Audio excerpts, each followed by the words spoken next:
Salam dan bahagia Bapak Guru Hebat Indonesia. Sebagai pendidik, kita tentu menyadari bahwa murid-murid kita adalah pribadi yang unik, yang memiliki kekuatan kodratnya masing-masing. Tugas kita sebagai guru adalah menyediakan lingkungan belajar yang memungkinkan setiap murid kita untuk tumbuh dan berkembang maksimal sesuai dengan kekuatan kodrat yang dimilikinya.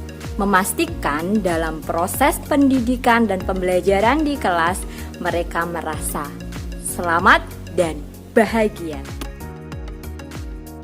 Lalu, bagaimana cara guru mengakomodir karakteristik, minat, dan kemampuan murid yang beragam tersebut? Salah satu upayanya melalui pembelajaran berdiferensiasi. Hari ini saya akan mencoba mempraktikkan pembelajaran berdiferensiasi sebagai upaya mengakomodir kebutuhan belajar murid yang beragam di kelas. Assalamualaikum warahmatullahi wabarakatuh.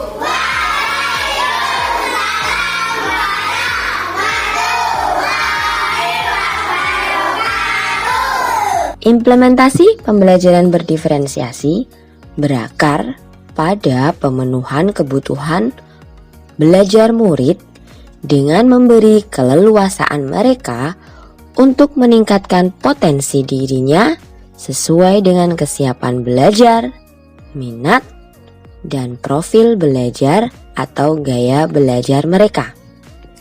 Saya mencoba menerapkan 3 strategi pembelajaran berdiferensiasi, yakni diferensiasi konten, diferensiasi proses, dan diferensiasi produk.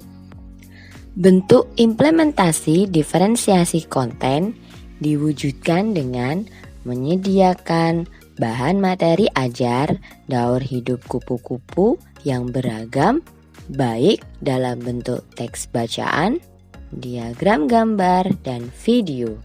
Sedangkan diferensiasi proses pembelajaran melalui keragaman kegiatan belajar, yakni meliputi kegiatan belajar secara individu dan diskusi kelompok.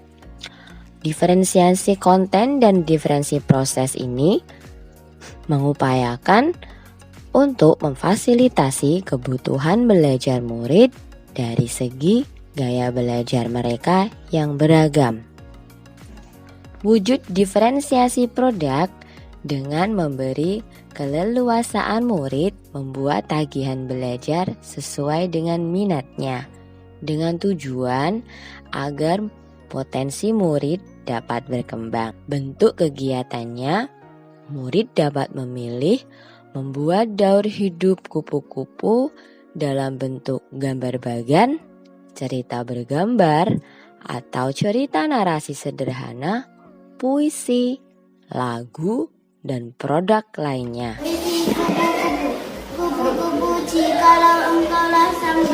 Yang paling penting, produk ini harus mencerminkan pemahaman murid yang bertujuan dengan tujuan pembelajaran yang sedang dipelajari.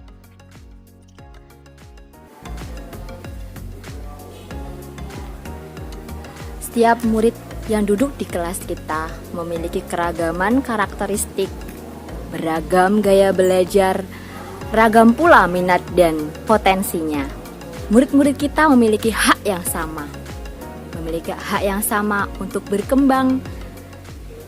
Bagaimana kita sebagai seorang pendidik mampu mengakomodir segala kebutuhan belajar mereka agar mereka dapat mengembangkan potensi bakat minatnya di dalam pembelajaran yang kita lakukan.